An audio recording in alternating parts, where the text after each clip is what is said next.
பாராட்டு ஆன்மீக நேயர்களுக்கு வணக்கம். தொடர் ராசி வரிசையிலே கடகராசி. கடகராசி என்பது ஒரு மனசுல ஒரு புன்னகை வந்துடுதுங்க.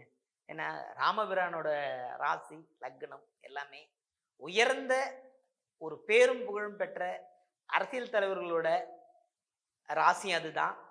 இன்றைக்கு சீர்பட்டு கொண்டிருக்கிற, சின்னாபின்னப்பட்டு கொண்டிருக்கிற, பெண்கள் விஷயத்துல மாட்டிக்கொண்டிருக்கிற அரசியல் தலைவர்களும் அதில் தான் இருக்கிறாங்க. ரெண்டுமே இருக்கிற ராசி. அதனால தான் ஒரு சின்ன புன்னைக்கு வந்துச்சு. சரி, இந்த மாசத்துல என்னென்ன நடக்கும் மாற்றங்கள், என்ன செஞ்சா அவங்க ஜெயிப்பாங்க அப்படின்னா, இந்த சனியும் சுக்கிரனும் அனுகிரகமா நிறைய விஷயங்கள் உண்டு.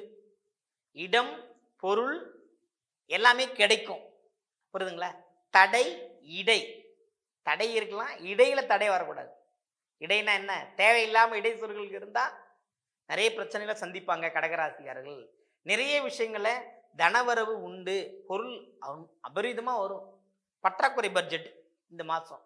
ஏன் அப்படி சொல்கிறோம் அப்படின்னா, பொருள் வரவு உண்டு, நம்ம கொடுத்த பணம் திரும்ப வரும், நிறைய விஷயங்கள் நமக்கு கிடைச்சிக்கிட்டே இருக்கும். ஆனால் நம்ம வீணாக நிறைய செலவுகள் உண்டு, மருத்துவ செலவுகள் உண்டு, கவனமாக இருக்கணும். அதுவும் மனைவி விஷயத்தில் நிறைய சர்வ ஜாக்கிரதையாக இருக்கணும்.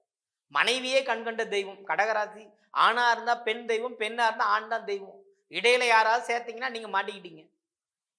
கடகத்தை பொறுத்தவரையிலும் இந்த மாதத்துக்கு புரியுதுங்களா? துணை மட்டுமே வேண்டும், இணை வேண்டாம் என்று சொல்லுங்கள் போதும். துணைக்கு இணை வைக்காதீங்க.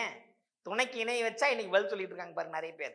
அந்த மாதிரி நீங்களும் ஆயிடுவீங்க. அப்போ சலிப்பு, கவனம் இதெல்லாமே மாறணும். உடல் ஆரோக்கியத்துல முக்கியமா கவனம் வைக்கணும். ஏன்னா கடகத்தை பொறுத்தவரையிலும் இப்போ வினை செய்த சொன்னாங்க இல்லையா, நம்ம என்ன விதைச்சோமோ அது கிடைக்கும் சொல்றாங்க இல்லைங்களா? இப்போ கடகராசிக்காரனா வினைச்சிட்டாங்களான்னு கிடையாது. வாழும் காலத்தில் செய்வதே. சொர்க்கம் நரகம் எங்கேயும் வெளியில நான் பார்க்குற மாதிரி தெரியல. எல்லாமே இங்கேயே உண்டு. நீங்க என்ன அனுபவிக்கிறீங்களோ அதுதான் சொர்க்கமும் நரகம். அதுவும் கடகத்தை பொறுத்தவரையிலும் எல்லாமும் சிறப்பாக நடப்பதற்கான எல்லா விஷயங்களும் இருக்கு. ஆனா கிரக சஞ்சாரங்கள் உங்களை கவனமா இருக்க செய்யுது. வினை உங்களை துரத்துகின்றது. என்றோ செய்த வினை இன்று துரத்தி கொண்டு வருகிறது. அதுவும் இல்லாம ரொம்ப நாளா நீங்க கனவு கண்டுகிட்டு இருக்கிற அந்த கனவு வெற்றி பெறும். பகல் கனவு வெற்றி பெறாது. புரியுதுங்களா? சொல்லுவாங்க கிராமத்துல, பேராசை பெருநஷ்டம், ஆனா ஆசை ஜெயிக்கும். புரியுதுங்களா? அது மாதிரி இந்த இந்த நாள்ல நீங்க இந்த பெரிய பெரிய ஆசைகளுக்கு போகாம திடமான ஒரு முடிவோடு நீங்க இருந்தீங்கன்னா இந்த கடகம் இந்த மாசத்தை கடந்து வரலாம். சித்திரைக்கு அப்புறம் உங்களுக்கு சில மாற்றங்கள் உண்டு. ஏன்னா தனஸ்தானாதிபதி அவர் எங்க இருக்கிறாருங்கிறது தான் கான்செப்டே. அவர் யாரோட இருக்கிறாருங்கிறது தான் கான்செப்ட். சனியோட சேர்ந்து சூரியன். அப்போ உங்களுக்கு என்ன பிரச்சனை நடக்கும் சொல்லியே வேண்டியது இல்லையே. சந்திரன் மாதம் உதயமாகும் போது எங்க இருந்தாரு? 8ஆம் இடத்துல தானே இருக்கிறாரு. புரியுதுங்க? அப்போ இப்போ நிறைய பிரச்சனைகள் நீங்க சந்திக்கக்கூடிய அமைப்புல தான் இருக்கு. அதுவும் உடல் ஆரோக்கியத்துல கவனமா இருக்கும். 16/3/2026 திங்கட்கிழமையிலிருந்து 18/3/2026 புதன்கிழமை வரலும் சந்திராஷ்டமம் இருக்கிறது. அந்த நாள்ல உங்களோட அன்றாட வேலைகளை மட்டும் செய்யுங்க. அப்படி இல்லை மீறி நம்ம நிறைய முக்கியமான வேலை கமிட்மெண்ட் இருக்கணும், அரசியல் இருக்கிறோம், அதெல்லாம் போக முடியாது, நிற்க முடியாது அப்படின்ற பட்சத்துல பிள்ளையாருக்கு சிதறு தேங்காய் உடைங்க. அதுவும் ரெட்டை பிள்ளையார் இருந்து செய்யறது சிறப்பை தரும். ரெட்டை பிள்ளையாருக்கு 2 தேங்காய் உடைங்க.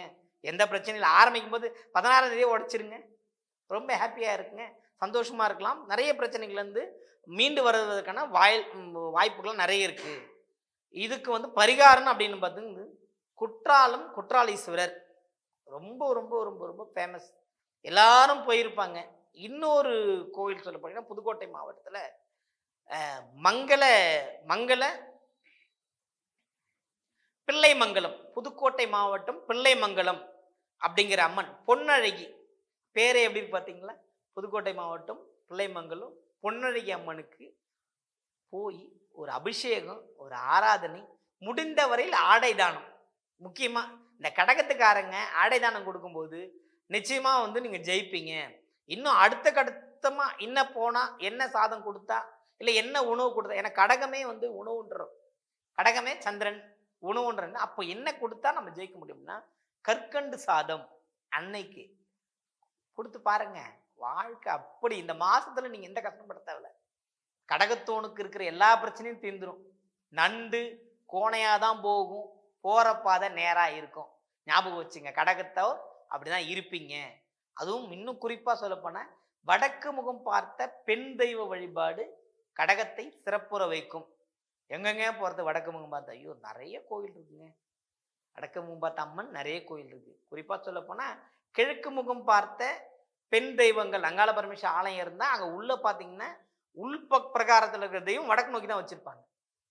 ரொம்ப தேடிலாம் போக தேவையில்ல. நீங்க உங்க ஊர்ல இருக்கிற எளிமையா அந்த அங்காள பரமேஸ்வரர் கோயில் அப்படின்னு போனீங்கன்னா, உள்ள வடக்கு நோக்கி இருக்கும். அப்ப நீங்க போய் அங்க நிக்கணும். அம்மா என்னை இந்த மாசம் எனக்கு பிரச்சனையிலேருந்து விடுபடு. என் மனைவியால பிரச்சனை, என் காதலியால பிரச்சனை அப்படிங்கிற அமைப்பெல்லாம் இருக்கிறவங்க அங்க போய் நிக்கலாம். புரியுதுங்களா? ஏன்னா கடகத்திற்கு அப்படி ஒரு அன்கண்டிஷனல் வாரண்டி, அதான் சொல்றாங்கல்ல, அன்கண்டிஷனல் வாரண்டி கொடுக்க முடியாத மாசம்னு வச்சுக்கங்க. உங்களுக்கு மற்ற ராசி கொடுத்துடலாம் நல்லா இருப்பீங்கன்னு சொல்லி, நீங்க உங்க வார்த்தையாலே அதை வந்து நிறைய இழக்கிற வேண்டிய சூழ்நிலை இந்த மாதத்துல இருக்கு. கவனமா இருங்க, வார்த்தையில கவனமா இருங்க. சந்திராஷ்டமம்ல கரெக்டா பார்த்துங்க. குற்றாலம் போக முடியல, புதுக்கோட்டை போக முடியலன்னா உங்க ஊர்ல இருக்கின்ற அம்மன் ஆலயத்துக்கு போயிட்டு வாங்க. அதுவும் வடக்கு நோக்கி இருக்கிற அம்மனுக்கு ஒரு புடவை வாங்கி சாத்துங்க. உங்கள் வாழ்க்கை மேலோங்கும். இன்னொரு அம்சம் சொல்றேன். 3ஆம் பிறையில கடகராசிக்காரங்க, கடகலக்கணத்துக்காரங்க தன் தாய்க்கு ஒரு சேலை வாங்கி கொடுங்க, ஒரு உணவு வாங்கி கொடுங்க, பிடிச்சமான உணவு வாங்கி கொடுங்க.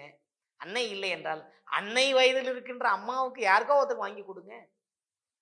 உங்கள் வாழ்க்கை இந்த மாதத்தில் பிரச்சனை இல்லாமல் செல்லக்கூடிய அத்தனை வகையான வழிமுறைகளும் சொல்லிவிட்டேன். நீங்கள் பயனடைய வேண்டியது உங்களுடைய பொறுப்பு.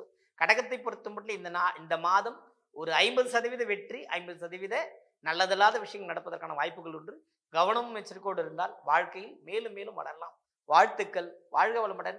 வாழ்க வையகம்.